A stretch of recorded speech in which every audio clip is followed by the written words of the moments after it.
In this tutorial, we are going to look at working with groups, components, and layers. So we need to draw something to be able to group it, or make it a component, or put it onto a layer. So let's click on the rectangle tool, click on the origin, drag out a nice big rectangle and type in 100, 100, enter.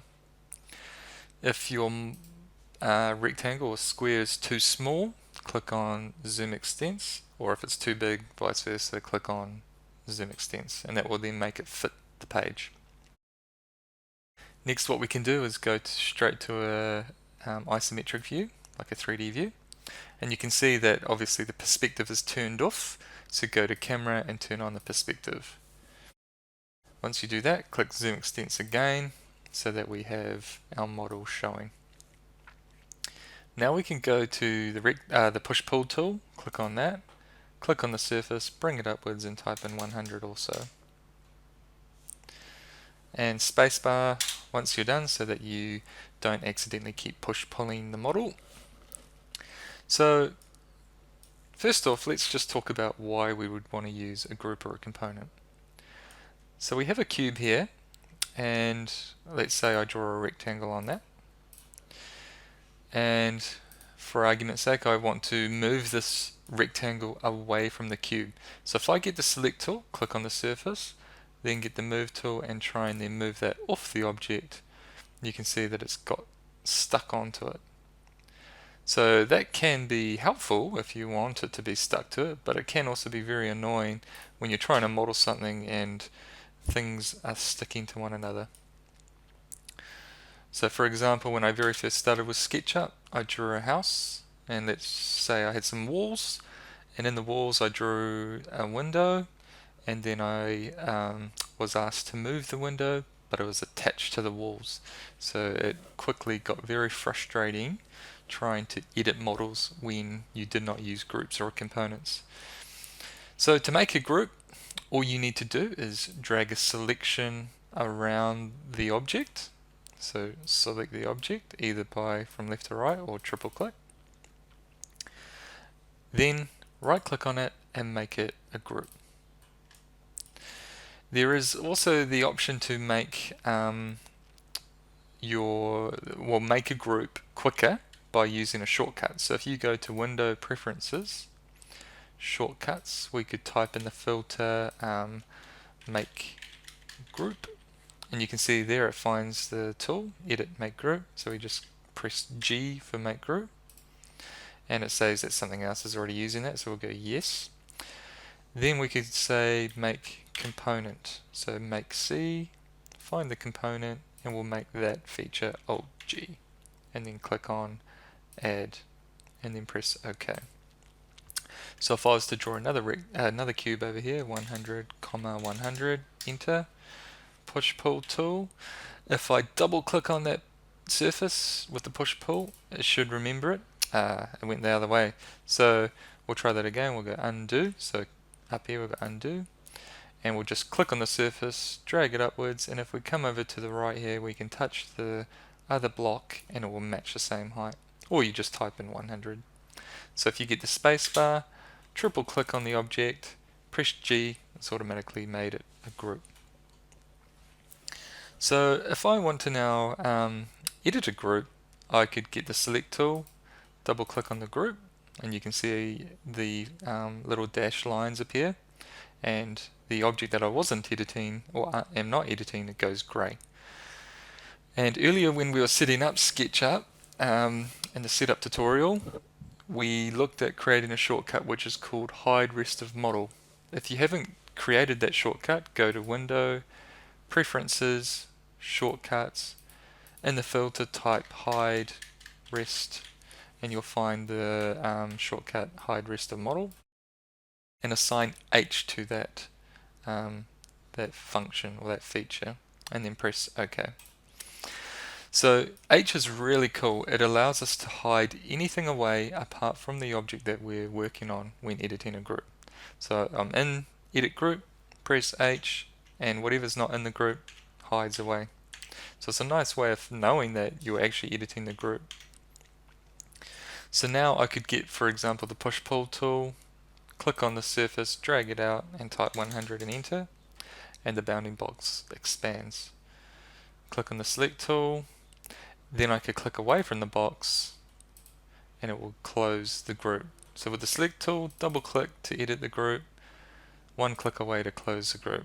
You can also edit the group by going right click, edit group, and edit the group, and then you can right click away, close group.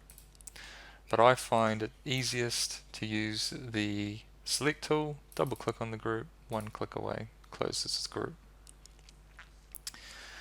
Okay, so basically the only reason I use groups is just to separate objects from sticking to one another.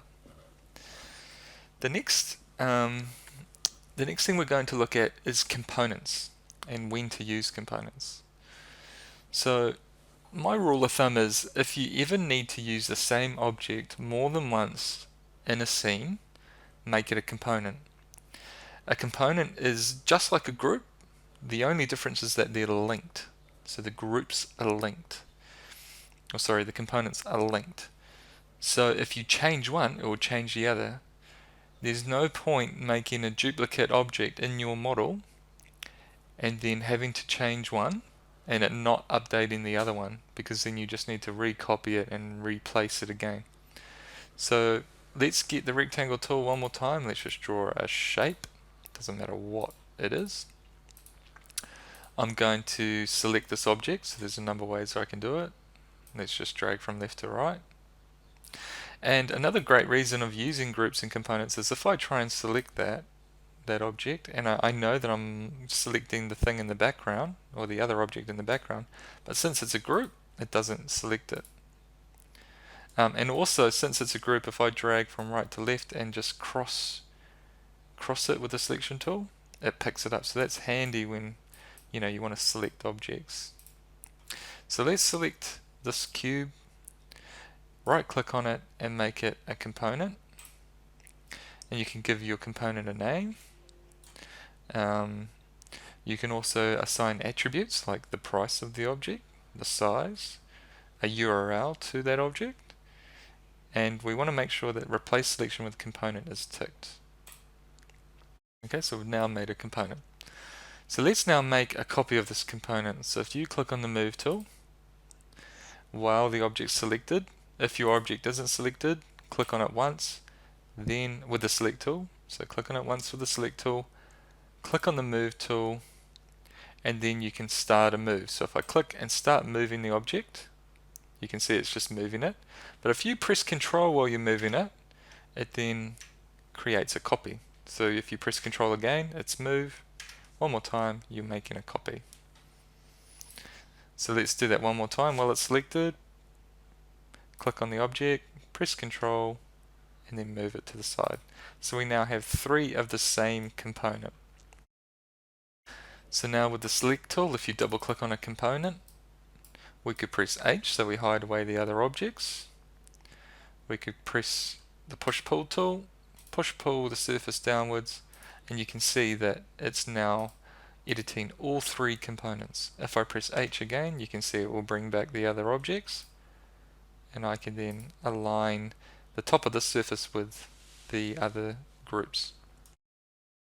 If, for example, you want to hide the rest of the model, that's H of course, but you also want to hide similar components, you can go to Window, Preferences, Shortcuts, and just type similar components in the filter, and I'm going to select Alt H for that option, and then select OK, and then if you press Alt then H, then of course it's going to hide similar components.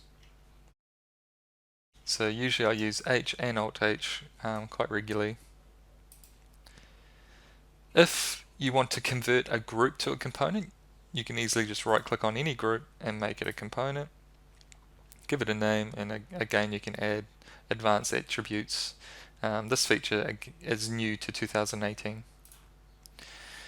If you want to make one of your components unique, so let's say I get the move tool and then I copy that over to here. Let's say I want to make that unique, I could do so, and that will break it away from the other 3 components. Or with the select tool holding control, I can add these two to the selection, right click, and I can make the two of them unique. So by making those two unique, double click on the component, push pull, and then I can push pull that up so that they, are now both linked and separate to these other two components.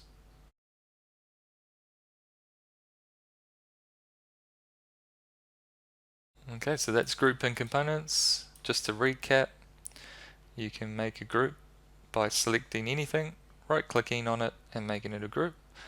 And you can also make a component by drawing anything, selecting it, right clicking and making it a component. To edit a group, with the select tool, double click on it to edit the group.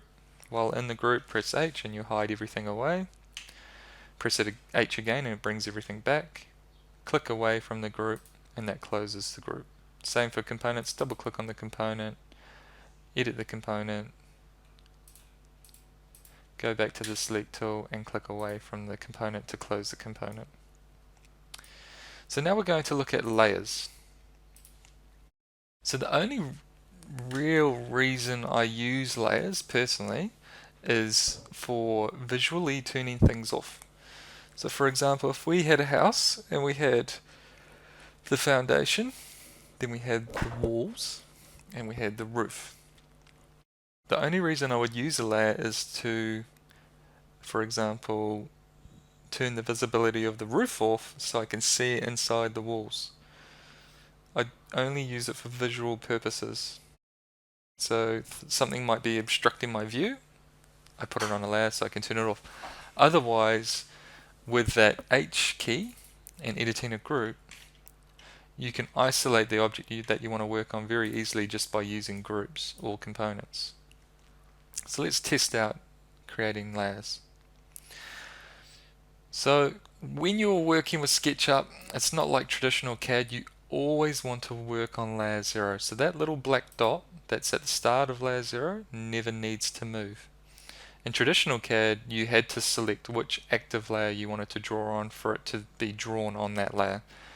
SketchUp works quite differently. Always draw on layer 0 and only move groups to layers. Don't move geometry. So here's an object here that isn't a group. By selecting the surface or the edges, that's geometry. Don't try and move geometry to layers, because what can happen is that one surface, the surface could be on one layer, the edge could be on another layer, this edge could be on another layer, this surface could be on another layer, and it just gets messy. So the best way to do it is to make groups and only move groups to layers. So I'm going to create a layer, and we'll just go to the add button, click on the plus button and then go OK. Click on the add button again, layer 2, and we're maybe to add one more time. OK.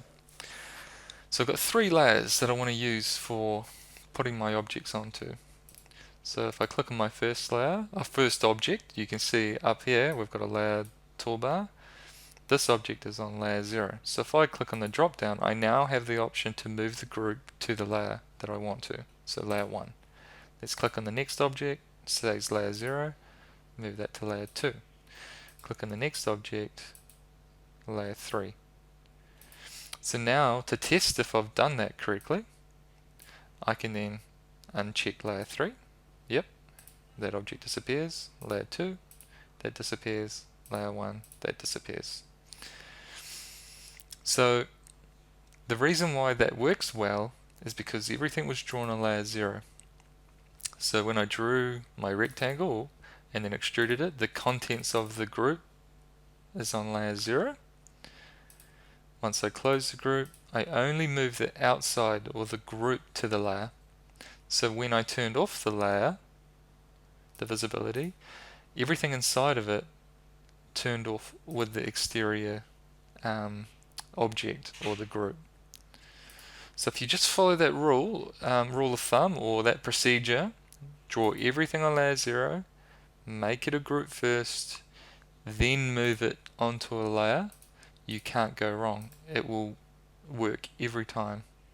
If it doesn't work, it may mean that the contents of the group is not on layer 0. So make sure you edit the group, select everything, put everything back to layer 0, close the group, one click on the group to select it, then move it to the layer.